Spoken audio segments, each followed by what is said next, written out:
اللہ تعالیٰ ہم پر رحم فرمائے۔ تو اس لیے ان انبیاء کے قصے پڑھ کے ہم نے بھی اپنی زندگی میں یہ لیسن لانا ہے کہ ہم نے کیا کرنا ہے۔ اب یہاں پہ دیکھیں، پھر وہ بولے کہ ہم نے اپنے باپ دادوں کو ان کی عبادت کرتے ہوئے پایا، اور آپ دیکھیں گے کہ یہ وہ جواب ہے جو ہر قوم نے اپنے نبی کو دیا ہے۔ جب آپ سے اپنے کفار کو اور قریش کو دعوت دی تھی تو انہوں نے بھی کیا یہی نہیں کہا تھا کہ محمد تم ہمیں ہمارے اس دین کے، ہمارے ان بتوں کے خلاف آ کے بھڑکاتے ہو کہ جن کو ہمارے باپ دادا پوجتے آئے ہیں؟ تو اب ابراہیم علیہ السلام کو بھی وہی جواب دیا جا رہا ہے۔ تو اب یہ قصہ اللہ تعالیٰ کیوں بیان فرما رہے ہیں؟ اللہ تعالیٰ کیوں؟ اب دیکھیں نا، اب ایک چیز نارملی اگر آپ کوئی کہانی پڑھیں، کوئی کتاب پڑھیں، جب ایک چیز بار بار آتی ہے تو آپ کو اریٹیٹ کرتی ہے، کرتی ہے نا؟ لیکن قرآن میں جب ایک چیز بار بار آتی ہے تو آپ کو اریٹیٹ نہیں کرتی، آپ کے دل پہ چوٹ مارتی ہے کہ ایک فکرے کو بار بار کیوں کہا جا رہا ہے، بار بار کیوں اس چیز کی تکرار ہو رہی ہے۔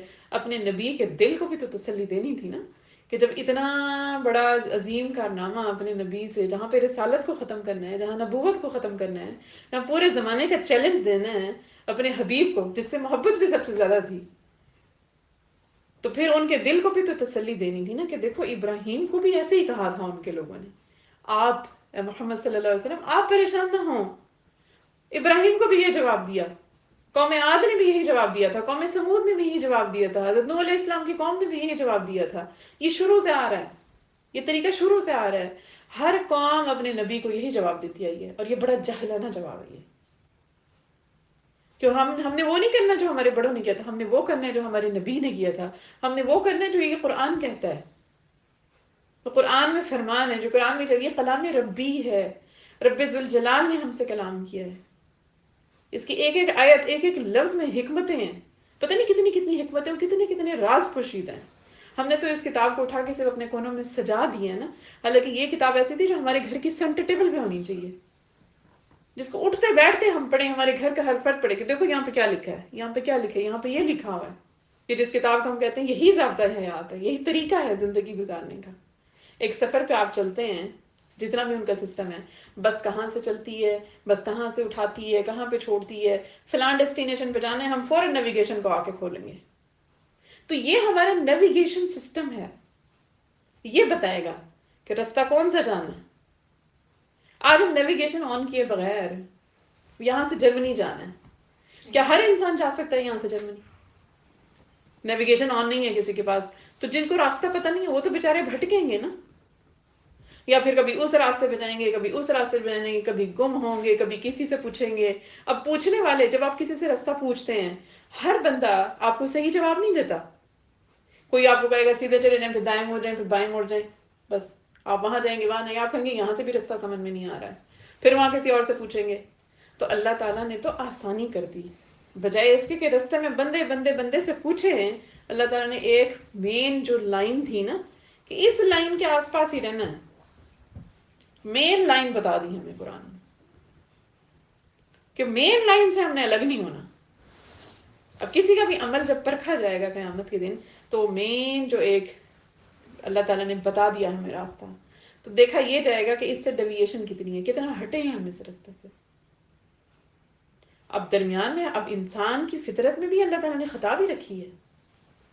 اب جب خطا کرے گا، لیکن اگر یہ قرآن موجود ہے، اگر نیویگیشن سسٹم آپ کا موجود ہے، آپ کے پاس نقشہ موجود ہے کہ یہ روڈ میپ ہے آپ کا، اب زندگی میں بھی تو ایسے ہی ہے نا، بھٹک بھٹک کے، ہاں تو کہیں نہ کہیں پہنچ جائیں گے، مل جائے گا راستہ۔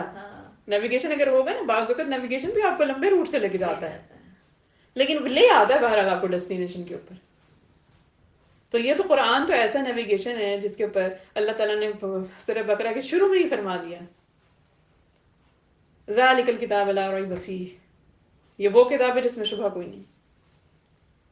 پہلی آیت میں کیا کر دیا، بتا دیا کہ یہ وہ قرآن ہے، یہ وہ کتاب ہے، یہ وہ نیویگیشن سسٹم ہے جس میں کوئی شک و شبہ نہیں ہے کہ یہ آپ کو کہیں غلط راستے سے لے کے جائے گا، یا آپ کو کوئی لمبا راستے سے لے کے جائے گا، کوئی لمبے راستے سے، بالکل آپ کو ٹو دی پوائنٹ لے کے جائے گا۔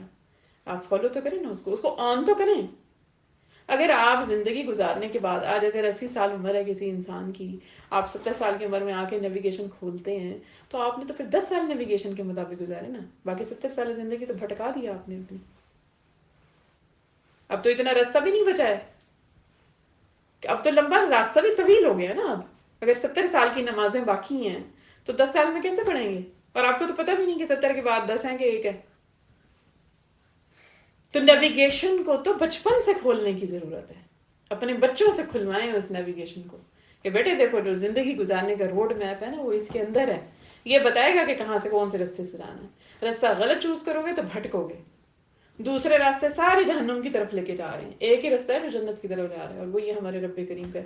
تو یہ سب سے بڑی رحمت ہے ہمارے اوپر کہ مین راستہ بھی بتا دیا، اور اس راستے کو سمجھانے کے لیے اپنے محبوب ہستی اپنے نبی صلی اللہ علیہ وآلہ وسلم کو بھی ہمارے درمیان نازل فرمایا. اور کیسے لوگوں کے درمیان نازل فرمایا؟ جو پتھر مارتے تھے طائف کے موقع پر، جنہوں نے پتھر مار مار کے آپ کو لہو لہان کر دیا، جنہوں نے یہ حالتیں اپنے نبی کی اور اپنی محبوب ہستی کو پھر بھی نازل کیا ان لوگوں کے درمیان جن کے منہ سے پھر بھی بد دعا نہیں نکلی کبھی. وہاں پہ بھی میرے رب کریم نے اپنے حبیب کو بھی اتارا، کیا ہماری بہتری کے لیے نا. میں نے کہا اپنی محبوب ہستی کو کیا پتھر مروانے کے لیے اللہ نے بھیجا تھا اس دنیا میں؟ نعوذ باللہ. کیا کیا سلوک کیا کافروں نے ان کے اوپر. کیا جو آپ سے سجدے میں جاتے تھے تو اونٹ کی اوجڑی لا کے آپ کے کندھے پہ ڈال دیتے تھے؟ کیا ہمارے رب ذوالجلال کو یہ پسند تھا؟ کیسی کیسی تکلیفوں، کیسی کیسی آزمائشوں، کیسی مشکلات میں اپنے نبی کو ڈال کے ہمارے لیے راستہ بتایا کہ امت اس راستے پہ چلے، قوم اس راستے کے اوپر چلے. اور آج جن قربانیوں سے جو ہمارے صحابہ نے دی، جو جنگیں اس ٹائم انہوں نے لڑی تھی، آج تو ہم تصور بھی نہیں کر سکتے. جو بدر کا ہم واقعہ جب پڑھیں گے 313 اور 10,000 کا سامنے لشکر تھا، اور 313 کے پاس خالی لکڑی کے ڈنڈے تھے، آدھے سے زیادہ لوگوں کے پاس، جنہوں نے جب آ رہے تھے جنگ کے لیے درختوں سے توڑے تھے، یہ ہتھیار تھا ان کے پاس.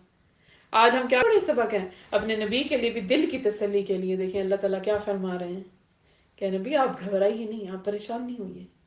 یہ تو میرے نبی، دیکھو میرے خلیل، جس کو میں نے اپنا خلیل بنایا ابراہیم کے لوگ بھی یہی جواب دیتے تھے، اور کیسا تکلیف دہ جواب یہ ہے.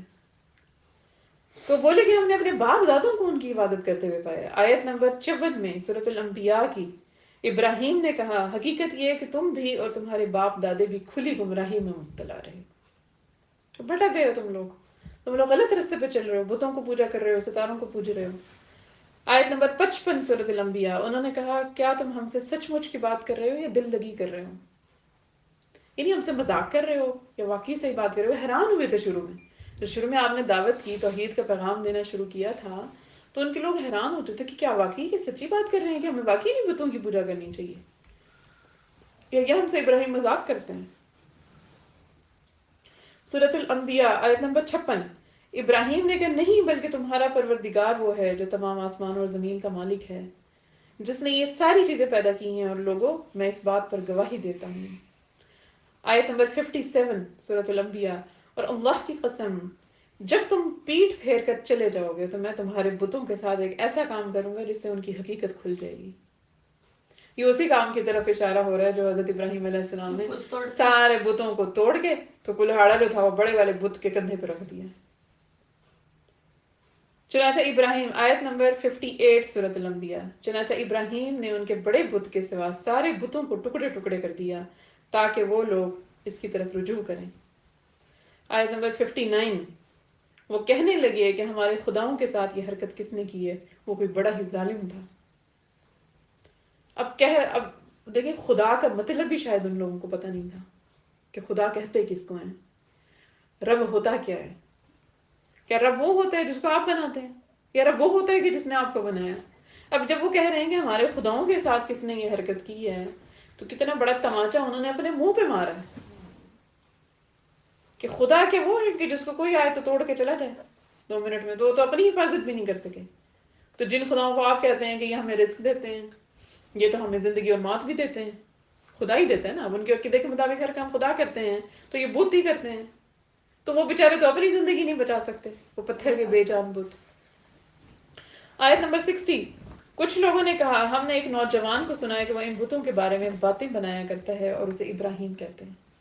اب کچھ لوگوں نے گواہی دی کہ ایک ابراہیم ایک ایسا لڑکا ہے کہ جو ایسی باتیں کرتا تھا نا بتوں کے خلاف، تو یہ اس کو بلائیے، یقیناً اس کا کام ہے. آیت نمبر 61 سورۃ الانبیاء، انہوں نے کہا تو پھر اس کو سب لوگوں کے سامنے لے کر آؤ تاکہ سب گواہ بن جائیں کہ کون ہے، مجھ سے پوچھو ذرا۔ آیت نمبر 62، پھر جب ابراہیم کو لایا گیا تو وہ بولے ابراہیم کیا ہمارے خداؤں کے ساتھ یہ حرکت تم ہی نے کی ہے؟ اب پوچھ رہے ہیں کہ ابراہیم پیچھے تو تم تھے اور اکیلے بھی تم تھے، اور اب دو جوان گواہی بھی دے رہے ہیں کہ تم ایسی بات تم نے یہ حرکت کی ہے۔ آیت نمبر 63، ابراہیم نے کہا نہیں، بلکہ یہ حرکت ان کے اس بڑے سردار نے کی ہے۔ اب انہیں بتوں سے پوچھ لو اگر یہ بولتے ہیں تو۔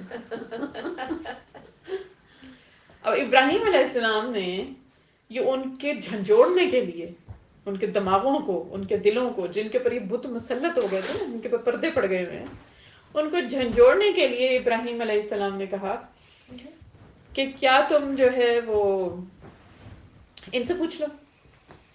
اور ابراہیم یہاں پہ جو یہ بات تھی نا، جب روز قیامت، جب حشر قائم نہیں ہو رہا ہوگا، جب میزان نہیں لگے گا، تو جب تمام لوگ جا کے سب سے پہلے آدم علیہ السلام کو کہیں گے، پھر حضرت نوح علیہ السلام سے کہیں گے، اس کے بعد سارے جو باقی کے، اس کے بعد وہ نوح علیہ السلام ابراہیم علیہ السلام کے پاس بھیجیں گے، تو ابراہیم علیہ السلام وہاں اپنی اس بات سے ڈر رہے ہوں گے کہ جو انہوں نے دنیا میں یہ کی تھی، جب انہوں نے کہا تھا کہ بلکہ نہیں، ابراہیم نے کیا کہا کہ نہیں، تھوڑے تو انہوں نے تھے لیکن پھر بھی وہ کہہ رہے ہیں کہ نہیں، بلکہ یہ حرکت ان کے اس بڑے سردار نے کیا۔ اب انہیں بتوں سے پوچھ لو اگر یہ بولتے ہیں تو نہیں کہنے کا مقصد ان کا کوئی دنیاوی مقصد نہیں تھا، ان کا مقصد صرف اتنا تھا کہ ان کے دلوں کو، ان کے دماغوں کو جھنجھوڑیں، لیکن اس کے باوجود کہ اللہ نے ان کو اپنا خلیل بنایا، اللہ نے ان کو رتبے دیے، ان کو عظمت دی، ان کو ابو الانبیاء کا خطاب دیا، ان کی نسلوں میں سے نبی نکالے، پیغمبر نکالے، رسالت ان کی اولادوں میں ختم کی، نبوت ان کی اولادوں میں ختم کی،